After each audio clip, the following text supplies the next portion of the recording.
So, hello, Overland Expo virtual visitors. This is a roundtable, and what it is we're going to talk about today is overlanding in the USA, backcountry routes. So we've got a fantastic panel, and as you've obviously got the Englishman here talking about overlanding in the USA, but there is a reason I live in Colorado, right? I'm very lucky to have lived and traveled all over the world, but in Colorado and right next door in Utah, and of course all the states in the West, we've got some fantastic overlanding routes. So that's my bias right up front. But the guys we've got today, we've got Chris Walker, we've got Maggie McDermut, and we've got Dean Shirley with us too. So those guys are going to introduce themselves, and we're going to have a great session talking about where to overland in the USA. Chris, why don't you introduce yourself? Hey, good morning, or good afternoon. My name is Chris. I live up in Whistler, British Columbia. I've been a citizen of Canada for about 15 years. I moved here for a lifestyle change and for the ability to explore the greater wider wilderness. And I am a company owner of a company called Overlanding BC, an off-road training company that partners with Nick Taylor there at 7P. Thanks, Chris. Yeah. Maggie, tell us about yourself. Hey, my name is Maggie McDermut. I travel in a very small Toyota Land Cruiser. It's a BJ70 named Beastie, primarily by myself and with my dog, Bamba, who's looking real sad in the corner right now. And I travel primarily in the U.S. Southwest, but I've covered pretty much all of the U.S. except for the Northeast. I have traveled extensively in Alaska as well, but I definitely love Colorado and Utah and the general just Western U.S. So that's usually where I spend most of my time. Awesome. Thanks, Maggie. And Dean? So my name is Dean Shirley, East Coast Overland Adventures. So I'm kind of representing the East Coast, the right side of the North American continent. I was born in Massachusetts, grew up in Pennsylvania, and I've lived in a couple different states east of the Mississippi River. So kind of what I call home is this half of the country. So hopefully I can answer some questions and give some insight into what the overland lifestyle is on the right side of the continent. Fantastic. So it sounds like we've got a good geographic distribution there. So that'll be great. So straight in with the first question. The first question is maybe to Maggie, I think. Maggie, if you wouldn't mind going first. What are your top 3 on or off-road US backcountry routes? So I will probably be the odd man out and actually list a paved route because I started road tripping by myself on pavement before I actually got a 4-wheel drive vehicle and started going out on dirt roads. But the Utah 12, which goes through kind of south central Utah, is one of my favorites. It's also a incredible place for a jumping off point in terms of a lot of dirt routes that there are. But if you want to see some, I still think they're kind of hidden gems in Utah. Utah 12 is definitely one of my favorites. Trying to think of like dirt routes that there's so many. This is so hard. We are a little spoiled out this part of the world. Yeah, pretty much anything in that area of Utah. So like Escalante and Boulder, Utah. If you find dirt, you're going to have a lot of fun. So I'll just leave it at that because that's like 20 routes right there. So, all right. So that you've completely avoided the question there. But let me ask you this then. Why do you like it out there so much? What's the great about driving a dirt road in Utah? I feel like, and we might kind of touch on this later, but I feel like it's one of the few places that you can really get out there and really feel just not alone in a bad way, but feel that solitude. That's often very difficult to find, even in Colorado. I feel like our kind of backcountry routes that we have here, I live in Colorado as well. It's hard to go a few days without seeing a car, and that can be easily attained in Utah. And that's why that's really become one of my favorite areas to travel. But the landscape itself is like nothing else you'll find. Just slick rock, canyon country. It's incomparable and so inhospitable, but that makes it very magical as well. So yeah, we are really lucky, and as you guys know, Utah is one of my favorites. And I just think in the US we have to realize the stuff we've got here.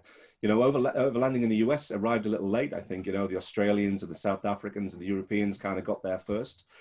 But I think in North America, and particularly in the US, it's overtaken the rest of the world. And I think that's because people really discovered that what an amazing place it is. You know, I mean, to get scenery comparable to Moab, it's you've got to go to the deep desert, the Sahara, places like southern Libya, which are not even accessible anymore.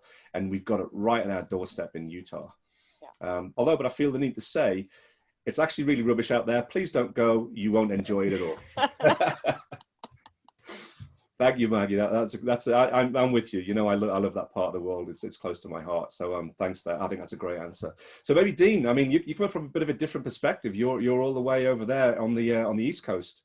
What do you think? What are your top 3 favorites? So the preface I'm gonna have to say with East Coast overlanding or East Coast off-roading is it's very pocketed. There's little segments. So you really don't have the contiguous routes like you have out west where you can hit BLM land for 40 days and 40 nights and wander off into the desert. On the East Coast, there's little pockets. So my number 1 East Coast location is going to be Monongahela National Forest in West Virginia. Absolutely beautiful. You can spend days off pavement exploring places. You've got Dolly Sods, you've got Seneca Rocks, you got the Canaan Loop. Absolutely beautiful in there. And you're in West Virginia, so you're in the mountains. After that, I would have to say Vermont and New Hampshire. I'm just going to kind of lump those 2 together. You have a whole network of unpaved roads that are very historic that go all the way back to the colonial era, that are old wagon roads and stuff like that. So you can go and explore and get back to towns that used to exist in the 1700s. And you're kind of on these routes, these class 4 roads, or these, I think they're class 4 in Vermont and class 5 in New Hampshire, something like that. But you're up in White Mountain National Forest and Green Mountain National Forest. Absolutely beautiful, absolutely breathtaking. And then I might be biased, but I live in Virginia right now up against the Blue Ridge Mountains. And I'm going to have to say all the exploring that I've been doing lately down here has been so much fun because there's an entire network. Maggie mentioned, getting started with the paved road trips and stuff. And the Blue Ridge Parkway runs about 30 minutes that way, maybe less. And crisscrossing underneath it is a whole network of dirt roads. And I'll submit some pictures so you can kind of see that you can actually be on a dirt road that tunnels underneath the Blue Ridge Parkway. And then there's some primitive campsites in the Jefferson and George Washington National Forests where, you can be right between the Interstate 81 corridor and the Blue Ridge Parkway, camping in the middle of the woods, just a stone's throw off the Appalachian Trail. And then that whole corridor kind of continues up through Virginia, up into Pennsylvania, where I grew up, which I'm going to have to throw a 4th one out there. So I'm going to cheat, and I'm going to say central Pennsylvania, Michaud State Forest, up through the center part of the state. There's so many opportunities and again, little pockets, but there's a lot of good stuff up there. Fantastic. Thanks, Dean. Yeah, I know. I used to live in New York City, actually, and the way I would escape from that was on my motorbike, and I'd spend quite a bit of time out in Pennsylvania. And I agree, it's a lovely place. It's very different to where I live now in Colorado, of course, but it really is a fantastic place to explore. So I guess we've got Chris. Chris, what about your top 3? Oh gosh, tough. I think I'm going to have to echo both of what you said regarding Utah, but places like Southern California and Nevada are really appealing. The big deserts of Death Valley and Trona Pinnacles, the Johnson Valley, all those kind of places. The iconic Rubicon, I haven't done it myself, but it's one of those most iconic, more challenging trails that are out there. But personal experience wise, Washington Backcountry Discovery Route comes from Portland, heads north to the Canadian border. And then I'm going to cheat a little bit. I'm going to say we're going to dive into Canada. And there's a couple of reasons, and we can come back to that because obviously it's a little bit of a white elephant right now with the border closures. But the trails that head and the routes that head north up towards Alaska and the Yukon, up into Tuktoyaktuk, the Dempster, the Northwest Territories, and then Prudhoe Bay with the Alaskan and the Alcan Highway, I think are pretty special places. I think I like those obviously because they're more regional to me. But I think also with Alaska up there, right up in the Northwest, it really adds some intrigue and some mystique for a lot of people where folks don't get that far that often. There's such amazing places throughout central US. Having to travel another nearly 2,000 miles to get to Alaska is pretty special. And I think across that Pacific Northwest there, again, a little bit biased towards BC, but if you incorporate it with the Washington backcountry discovery route, you have sections like the Kettle Valley Railroad, that goes across southwest BC, the old iconic Gold Rush Railroad. You have the Gold Rush Trail up through central British Columbia, heading towards Skagway, Juneau, Alaska, the Klondike, places like that. And that's where my heart is with travel, for sure. That sounds great. It's not a place I've really spent very much time, but and I know folks are very sensitive about crossing the border at the minute. Yeah, absolutely. You know, but part of me, isn't there a ferry you can take that would take away some of that 2,000-mile schlep across? Well, absolutely. So there's the Alaska Marine Highway. I think it bases itself with its southern start in Seattle, then takes its way up through the Pacific Northwest, the oceans of British Columbia and Alaska, the panhandle there. And I think I read there's 12 stops on that. So Seattle, Prince Rupert, which is the most northerly coastal port of Canada. And then it heads into Juneau, Alaska, Skagway, Ketchikan, Dutch, Whittier, Anchorage.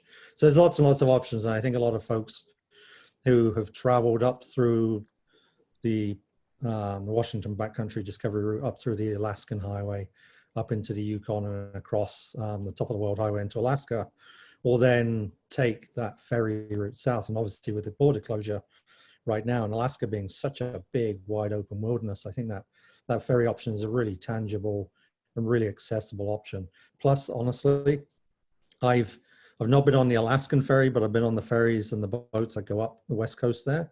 That journey alone, even though you're not driving yourself, is just staggering in its beauty and aura. If you truly, truly want to get away from other people, obviously apart from the ferry, it's a magical world up there. That sounds fantastic. You know, I've got it on my list. So yeah, that sounds, when we can travel again properly, exactly. Hopefully sooner rather than later. You know, it'd be an exciting thing to do. Although I think I read somewhere that entire it was possible to travel from the northwest of the US to Alaska without bothering the Canadians, right? You know, I think that's a US all the way, no passport required. Is that? Do you know if that's the right? Am I right in thinking that? Did I read Yeah, that? you can. Yeah, it's still within US territory. Yeah, you're passing through Canadian waters, but it's an international water, so yeah, that's absolutely allowed. Yeah, and Maggie, you've done that similar sort of trip there too, right? I have not. I only utilized the Alaska Marine Highway to go from Whittier, Alaska to Valdez, Alaska. I didn't do kind of what they call that, like I think they reference it as the interior passage.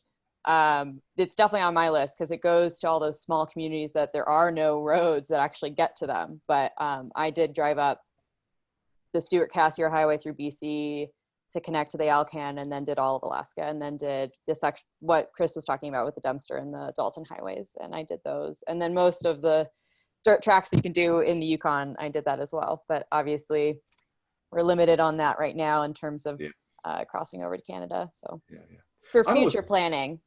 All right. Yes, exactly. This is all for future reference. Fantastic. So you know what we have as well? What we have some questions from Instagram. And I'm going to apologize in advance for mangling people's usernames or handles on there because, you know, I mean, when you've got no vowels in it, I don't know how to pronounce it. So I've got a question from, I think it's Alpaca Adventures, or it's double alpaca, like alpaca, but with two L's, like llama, I suppose. So what happens when you cross a llama and an alpaca?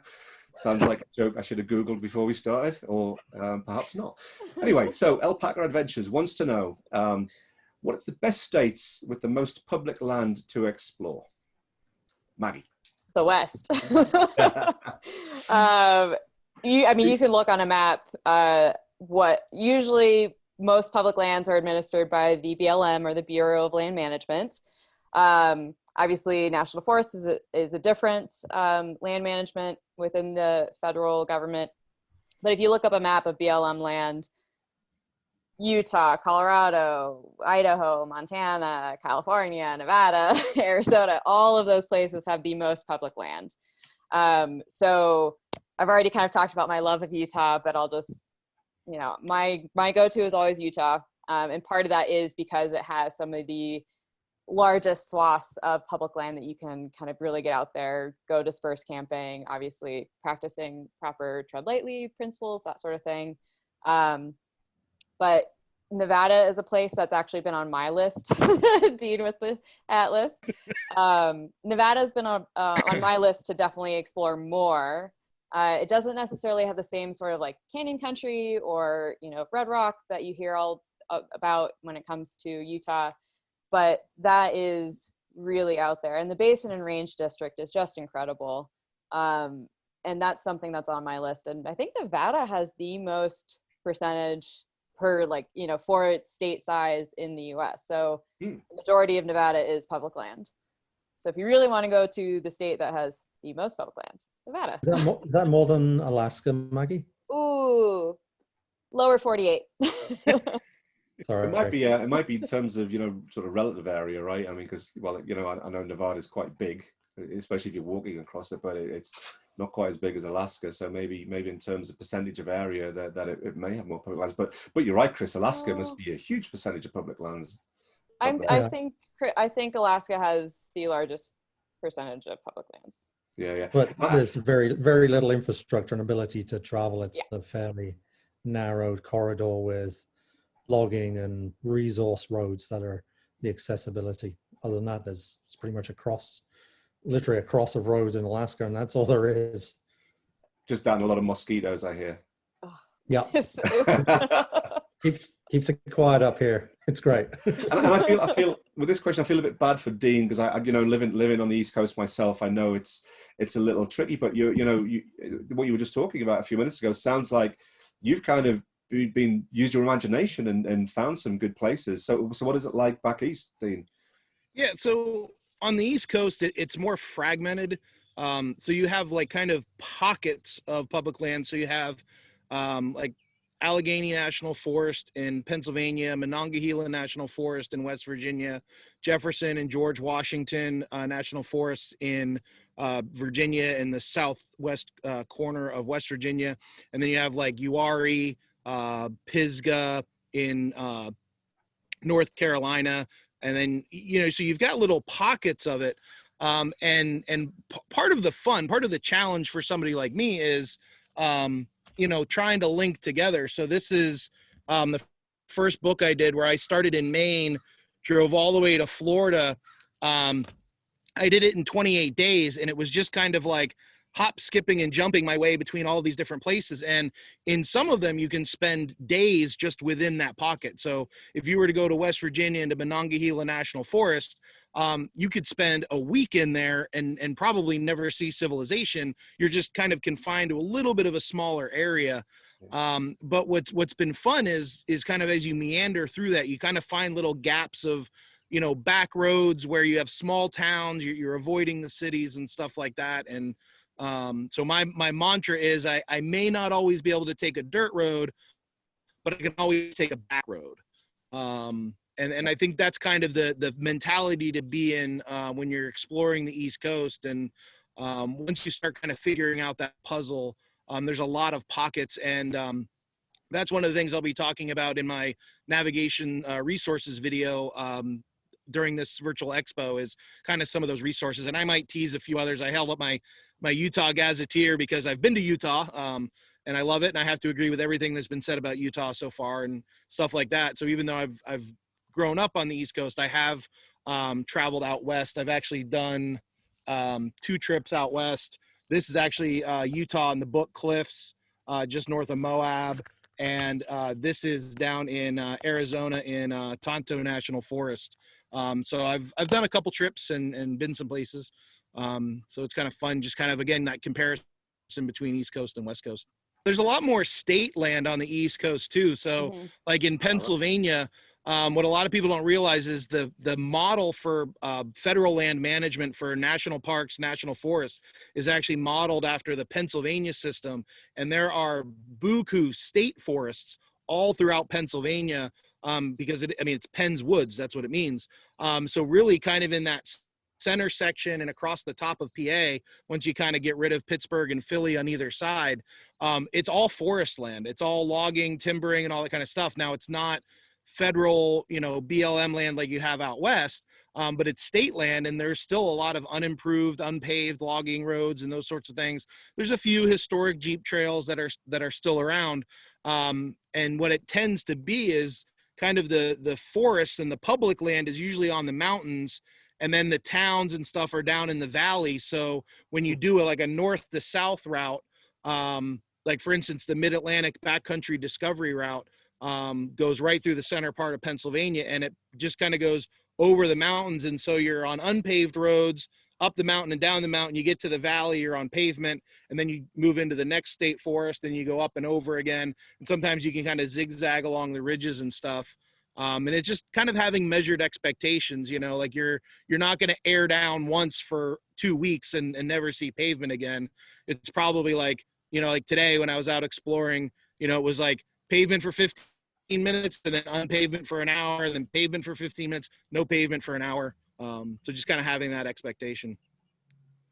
Well, kind of related to this public lands question, the next question is from Forgeski. Apologies again for mangling that, but it's quite simple.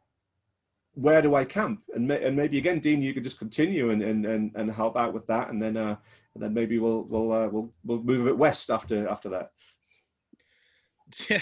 So camping on the East Coast is a crapshoot, because the rules are different. Everything's very fragmented. Out west, you have the BLM with a very clear set of rules that govern kind of all of that land.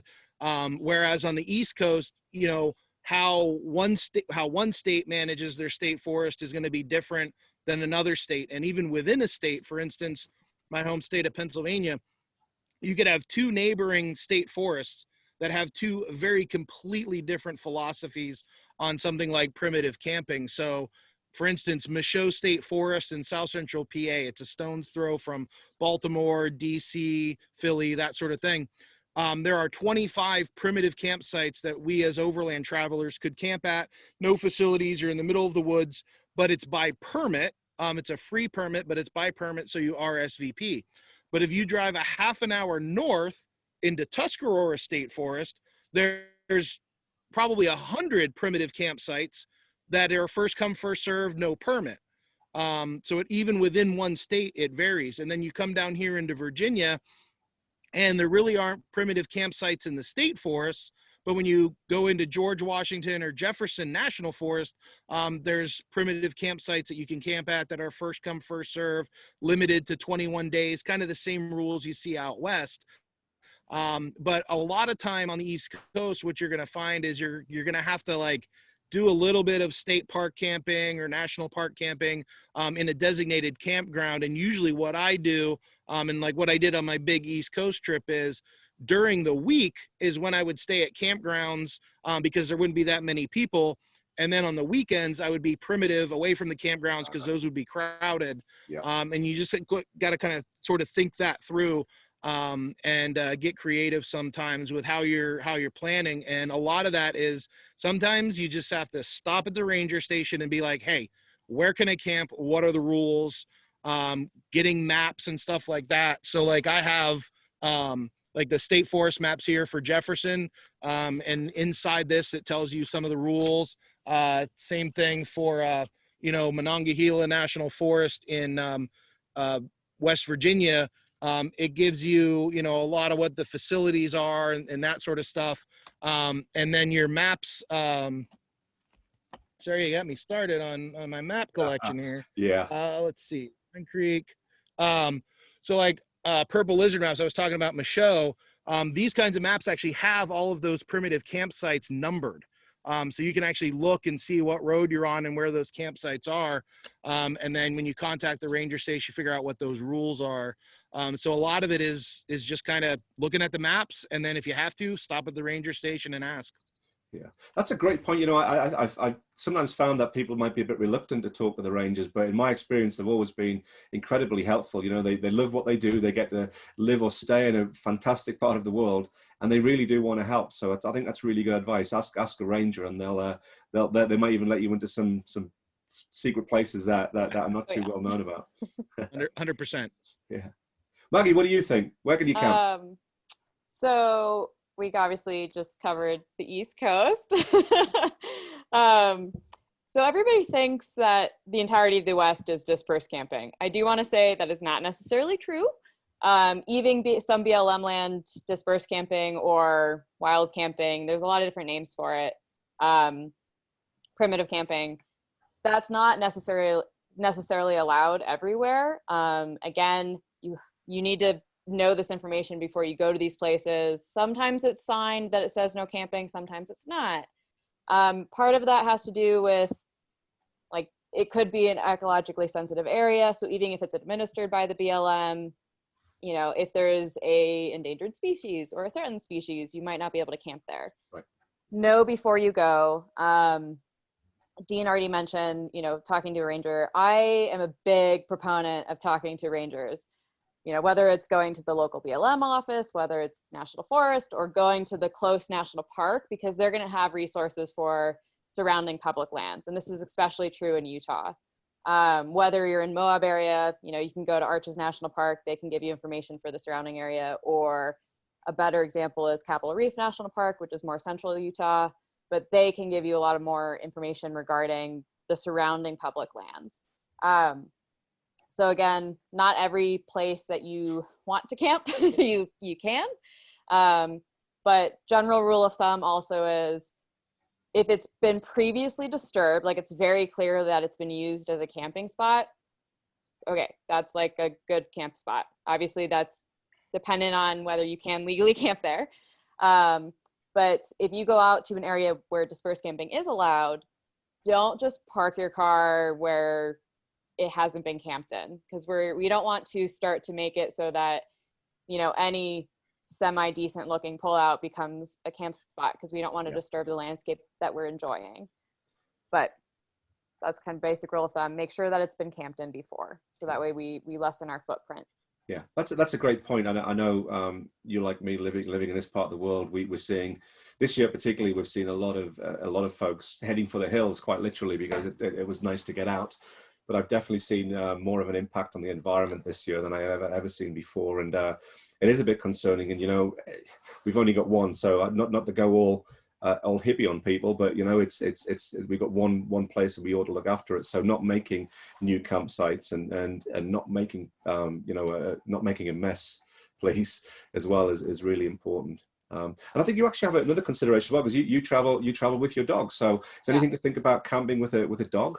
Yes. Pretty much every national park, you can't go on hikes with them. You're pretty limited to just paved walkways or campgrounds, established campgrounds.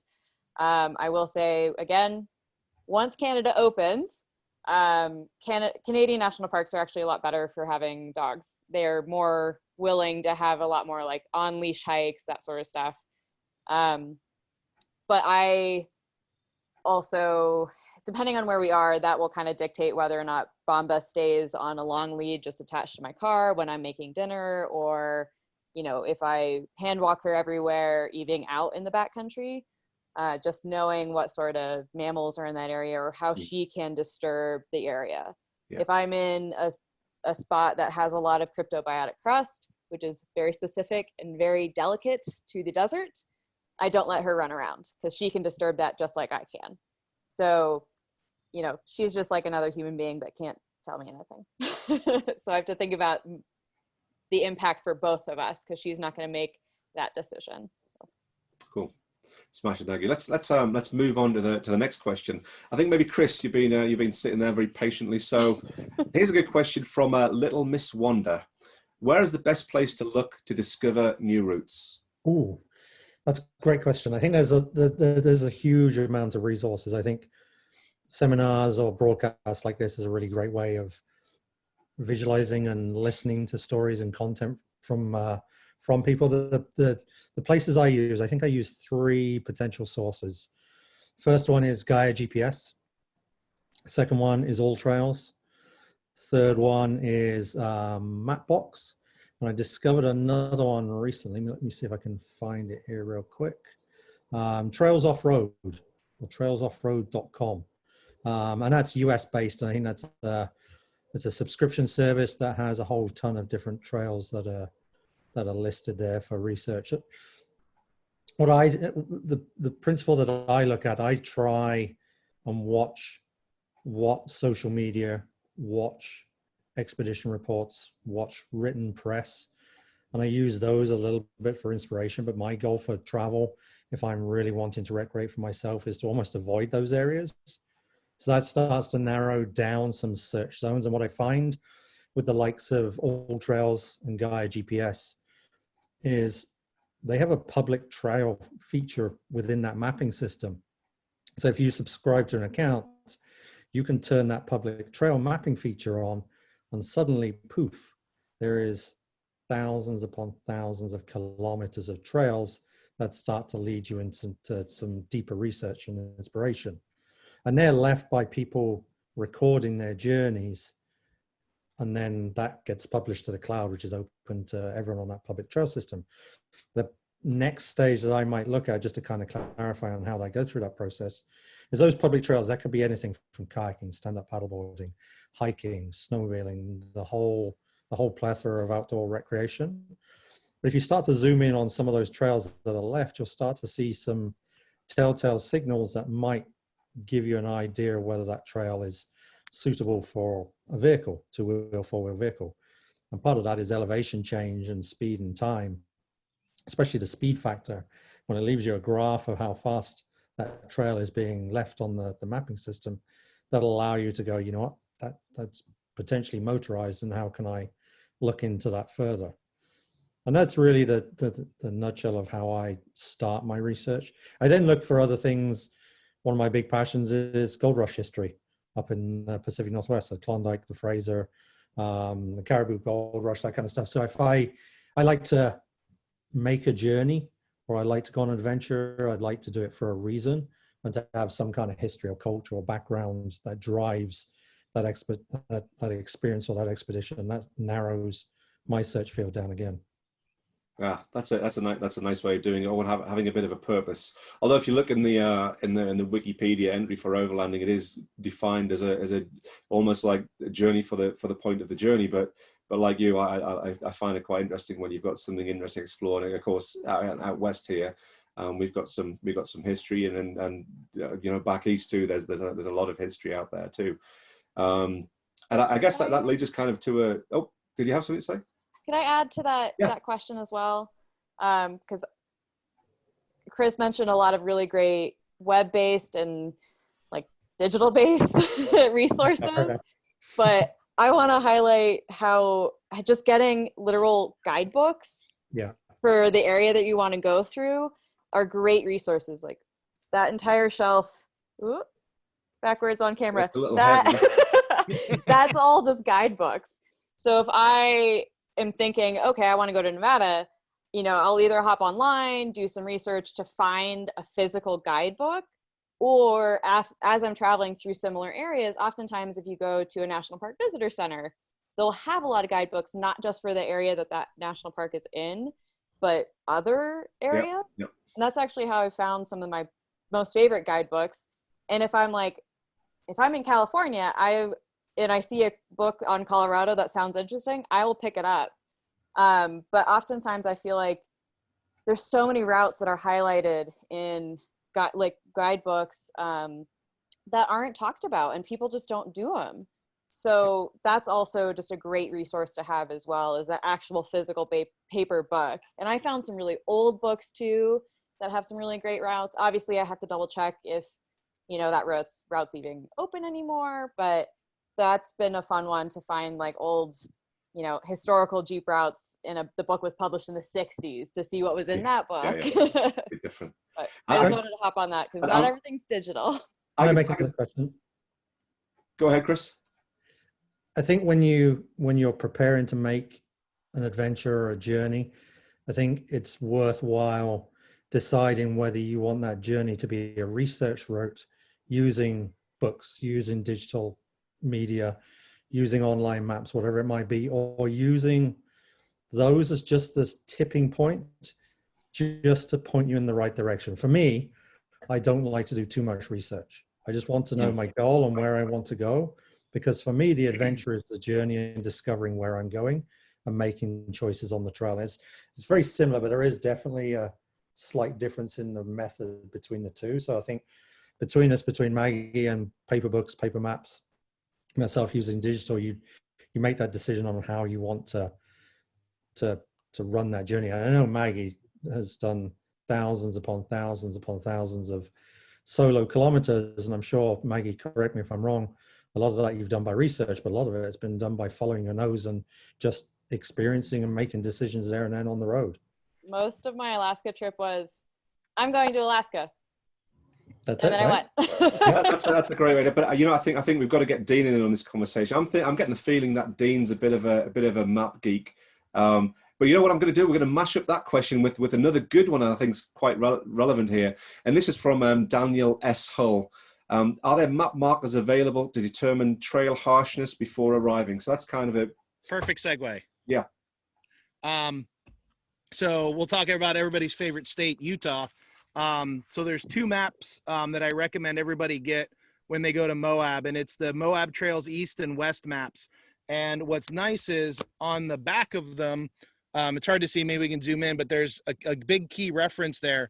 But there's actually profiles of all the trails, and they give you the difficulties, and they'll say whether it's easy, moderate plus, difficult, extremely difficult, double black diamond, or something like that. So when I went out west on this trip, it was really the first time I had ever been to Colorado and Utah, and I got those maps because it was like, okay, I'm going to use the Utah backcountry discovery route as kind of the spine of my trip, but I'm definitely going to want to branch out and do some of those Jeep trails.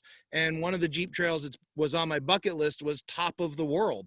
And I can actually take this map and I can look on the map where Top of the World is, but on the backside, I can read the description and I can see like, okay, it's a moderate plus trail.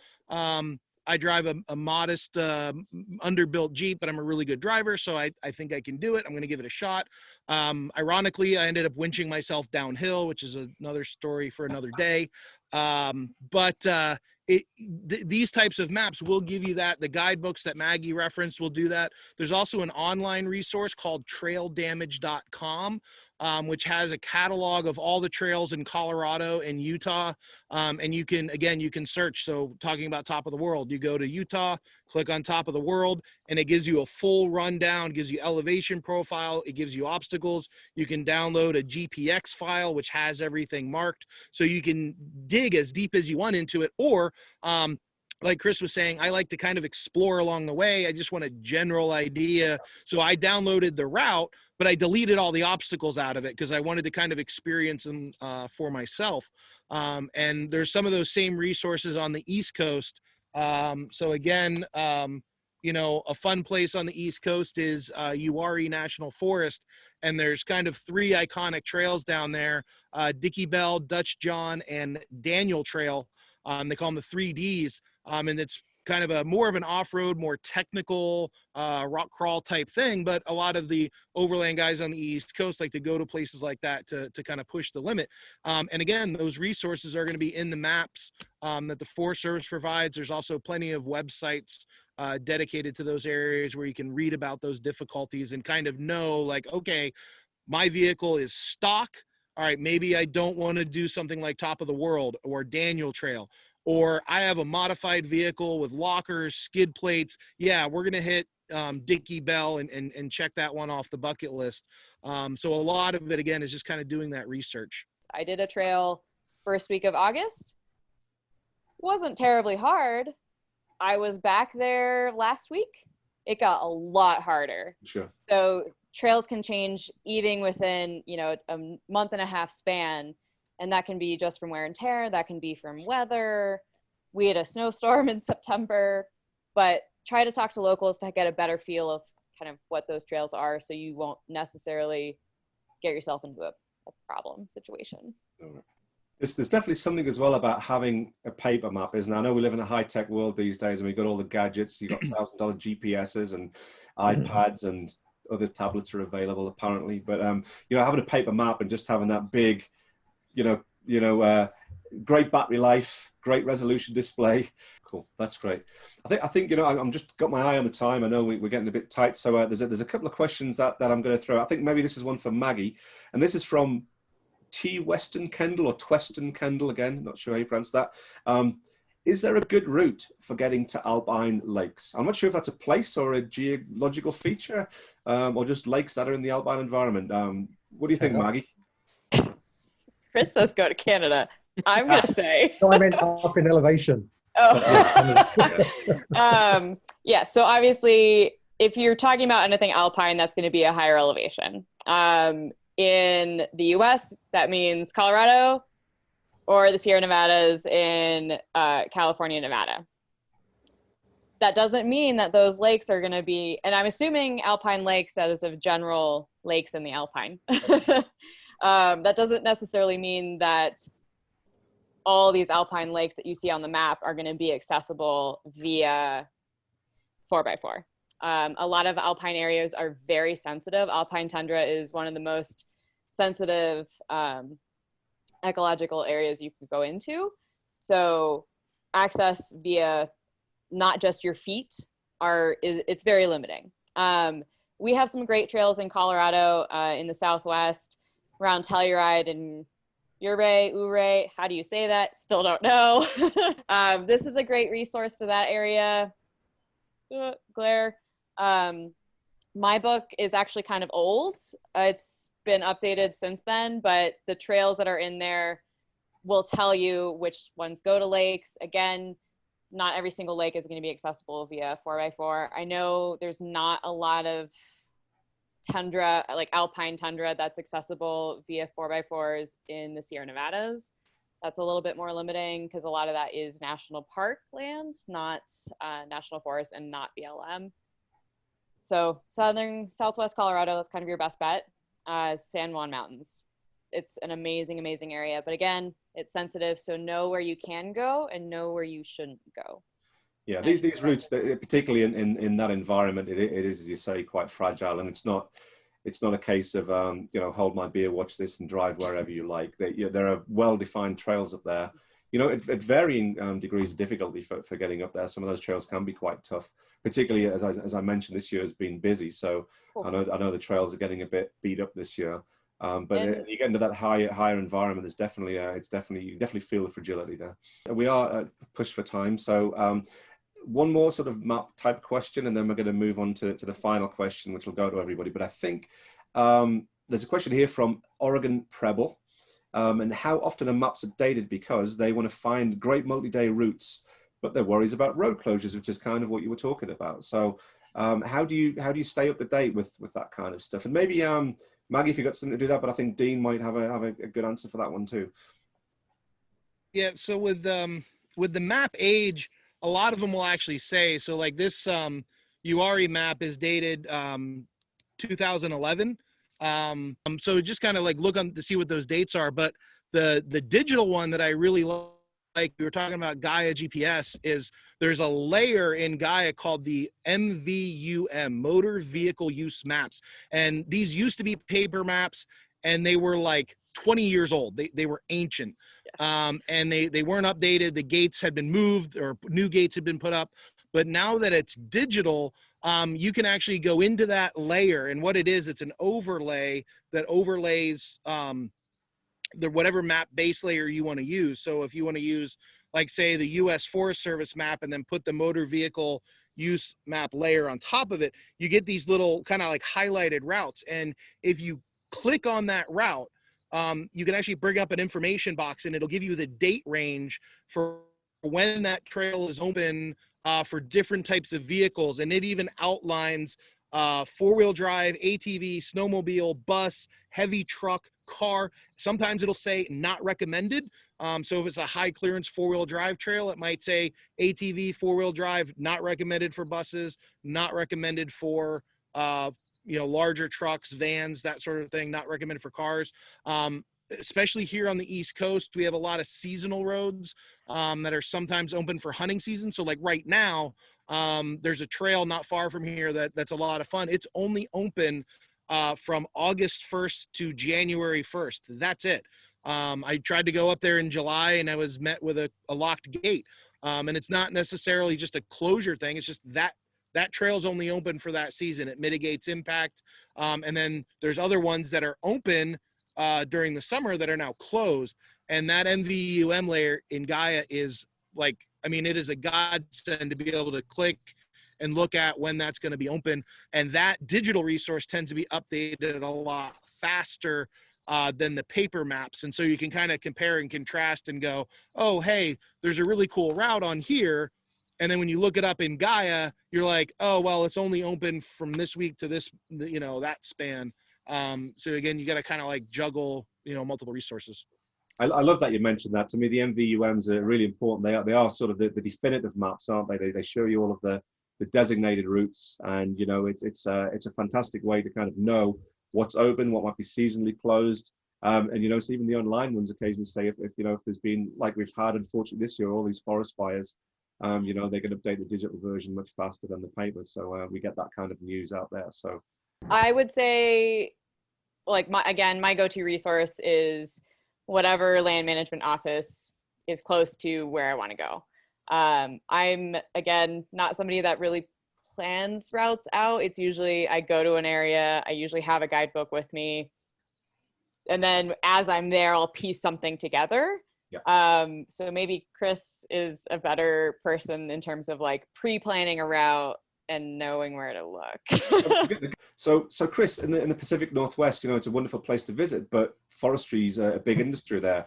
Is there anything sort of you have to think about? You don't want to get in their way. They're very busy. Is there any special considerations for that sort of thing? The Pacific Northwest, so Oregon, Washington, British Columbia, the Yukon, Alaska, has one of the largest active forestry or logging operations across the globe. If I just take British Columbia alone as just an example of a number that I know, British Columbia alone has 2 million kilometers of forest service roads. So I'm sure Oregon and Washington and Alaska has something fairly similar. Now those roads are fairly well mapped as established roads go, but every time a sector or a lease is confirmed with state government sales, that lease can become open to a logging company then to move into that area. And part of that process is creating new roads, new cut blocks, new access roads, new bridges, taking out old roads, updating old ones, eradicating others. It can be a real challenge. But part of that challenge can also be your advantage in that as logging operations expand, it can give you access into new areas, which can be really, really exciting. But there's lots of stuff that goes with it. And I think when you touch on the word safety, a lot of those roads that are active are still allowing people to travel on those roads with safe preparation. So potentially understanding radio protocol, potentially understanding signage. The other aspect that I think is really important, especially up here in the Pacific Northwest, where moisture and rain and snow levels are large, though that creation of those roads or that maintenance of roads or that lack of maintenance of roads allows water to become a real challenge in the fact that we get massive runoffs, massive floods, massive landslides because of human interaction building roads. So part of your planning, you may make the plan to traverse X section of trail, but the very nature of the weather in that region may change whether that trail is still accessible when you get there. And it may mean that that trail becomes inaccessible after you've passed through it and then wanting to return down that trail. So part of my planning process, actually, it really day to day is understanding the topography and the weather of that local environment. So it's a really unique, different style of travel. Yeah. But it opens up thousands upon thousands upon thousands of kilometers of, especially for like a bit of the unexpected. It seems a trail washed out, plenty of mud, weather getting in the way. It sounds pretty awesome if you ask me. It can make a long weekend into a really long week. That's awesome. It's good stuff. There is another question here about route maintenance. If you're going out, what sort of things do you carry? What's an essential item for you? Let's put it that way. What's the number one essential item that you never leave never leave home without. Again, Dean, while you're there, why don't you go first? Definitely some sort of saw. I don't always carry a chainsaw. I actually don't even own a chainsaw. But some sort of bow saw or like a folding silky saw, something like that. Definitely worth its weight in gold. Some sort of hatchet.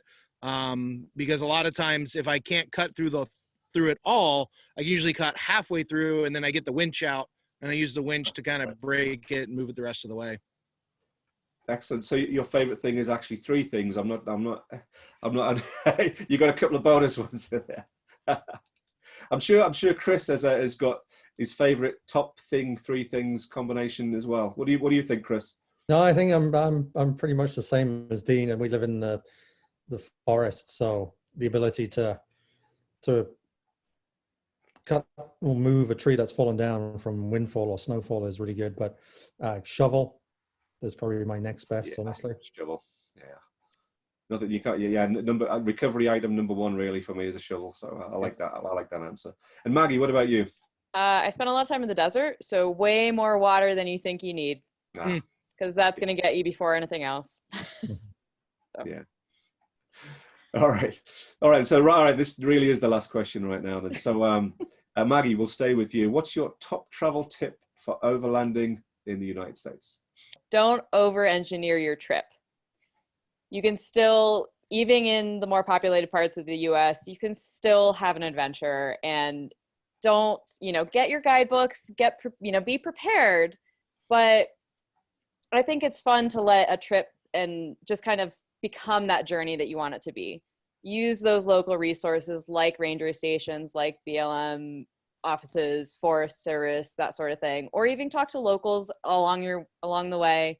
I'm a big fan of breweries and coffee shops in non-pandemic times. That's always been a great resource for me.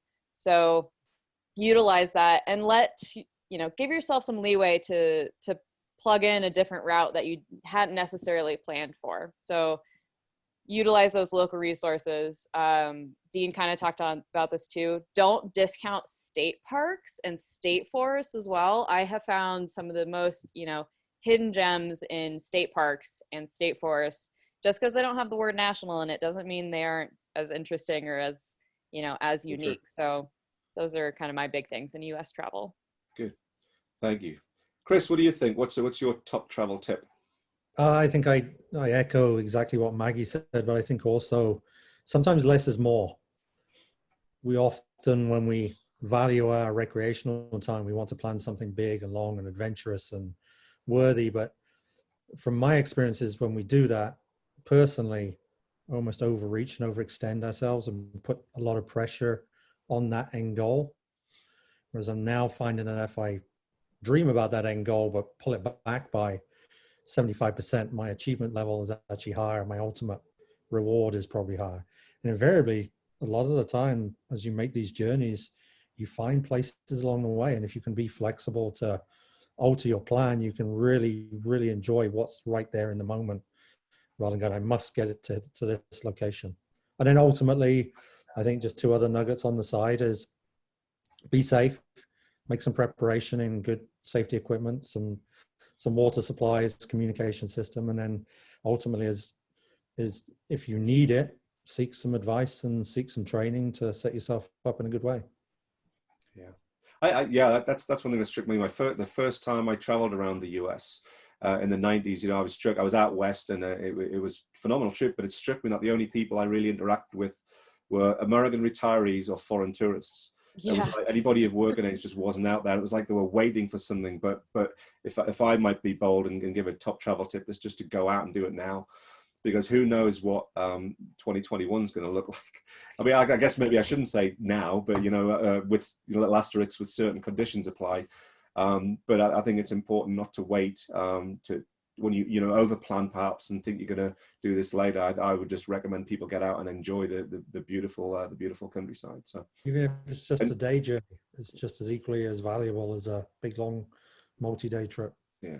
And Dean finally, his top tip is clearly going to be get to camp before dark. As you can, the sun's officially set, and the East Coast guy is sitting in the dark while the rest of us are still out in the sun. What do you think, Dean? What's your top travel tip for overlanding in the US? 100%. It's already been said. I actually, in in-person events at Expo, I teach a class called Unplanning Your Next Adventure, Rethinking Trip Planning and Logistics. And that is born out of misadventure, coming up with a plan and then the plan getting thrown out the window. So what I always tell people is do your homework, have the books, have the maps, but don't leave them at home. Any given day, I probably have dozens of maps in my vehicle, just because, when you hit that gate, that washout, that bad weather, having that map means you can kind of adjust on the fly. But yeah, definitely pro tip, get to camp before the sun goes down. I can't agree with that more. Having the unplanning is nice. That sounds like a great workshop. Speaking of spooky stories, that's quite spooky enough, I think, Jason. The phrase that I can't remember who said it, but it's always stuck with me. The expression is that it's not the plan that's important, it's the planning. So you've got to keep that flexibility there, I think. So it's good to have an idea of what you're doing, but you've got to let serendipity have a bit of a chance, I think, day to day, especially as an overlander. I think that's a good tip. So the good thing, of course, is that it takes all sorts, right? You can either be a planner, you can be the opposite of a planner and just go out there and hope for the best. I think many people are sort of a combination of both of those things. So it's nice to, it's nice that we're lucky enough. We've got such a great country and we've got such a wonderful set of open spaces with such a variety that we can either plan it as much as we want, or we can just roll the dice, so we're very, very lucky. And on that kind of note, we are actually about out of time. So I think just to wrap up, and thank you all for taking part in this panel. But as I think I started by saying, we've got an amazing country here in the US, in terms of the geography, even the cultural differences that we have, and when I moved to the US, I thought it was a bit more of a monoculture, but in my 20 years here, I've been happily surprised at how different it is. And I think Dean mentioned earlier that you do these smaller trips and making the most of these spots of public land and smaller communities. It really is an amazing place, and Americans, I think, generally quite rightly have the the reputation of being friendly, and they are. I mean, sometimes watching the news, we might not think so, but ultimately when we get out and we share these experiences in this great country, we're very, very lucky to be here and have this on our doorstep as well. So wherever you are in the US, get out there and when you can, and do it safely and have fun. And I think we'll leave it there, guys. Thank you all for joining us.